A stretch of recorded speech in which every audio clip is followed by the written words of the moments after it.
Praise the lord. జనవరి 15వ తేదీ 2025.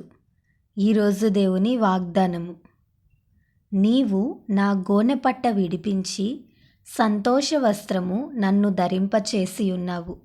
కీర్తనల గ్రంథము 30వ అధ్యాయం 12వ వచనం.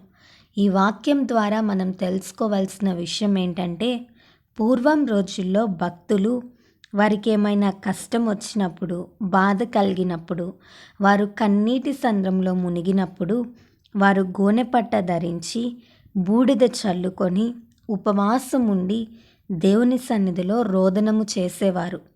వారు వారికున్న కష్టాన్ని ఆ విధంగా దేవునికి వెళ్ళబుస్తూ ఉండేవారు. మనకు తెలుసు కదా, ఎస్తేరు కాలంలో కూడా అదే జరిగింది. నినివే పట్టణ ప్రజలు కూడా గోనెపట్ట ధరించారు. భక్తులు ఎంతోమంది ఆ విధంగా దేవుని సన్నిధిలో ప్రార్థించారు.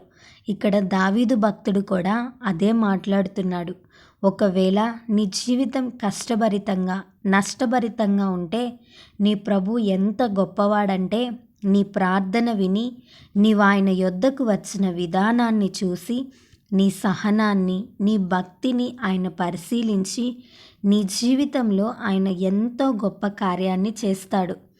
గోనెపట్ట స్థానంలో సంతోష వస్త్రాన్ని ధరింపచేస్తాడు.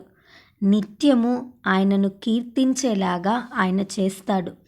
ఈరోజు నీ జీవితంలో గోనెపట్టుందని, నా జీవితం అంతా ఇంతేనా అని నీవు అనుకోవద్దు. ఒకవేళ రాత్రి నిద్ర పట్టక కన్నీరు కారుస్తున్నావా? నా జీవితాన్ని ఎవరు బాగు చేస్తారు, పరిస్థితులను ఎవరు మారుస్తారని దిగులుతో ఉన్నావు కదా? అయితే నీ ప్రభువు నీ గోనెపట్టను విడిపించబోతున్నాడు. రానున్న రోజుల్లో సంతోషాన్నిచ్చి, సమాధానాన్నిచ్చి నీ పరిస్థితిని బాగు చేయబోతున్నాడు.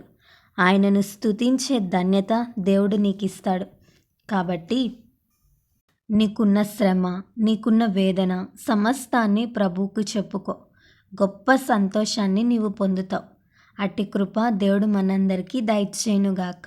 ఆమేన్. ఈ వీడియో మీకు దీవెనకరంగా, ఆశీర్వాదకరంగా అనిపించినట్లయితే లైక్ చేయండి, షేర్ చేయండి, కామెంట్ చేయండి, సబ్స్క్రైబ్ చేసుకోండి. మీ ప్రార్థన అవసరతలను మాకు కామెంట్ రూపంలో తెలపండి. మీ కొరకు తప్పక ప్రార్థిస్తాం. God bless you.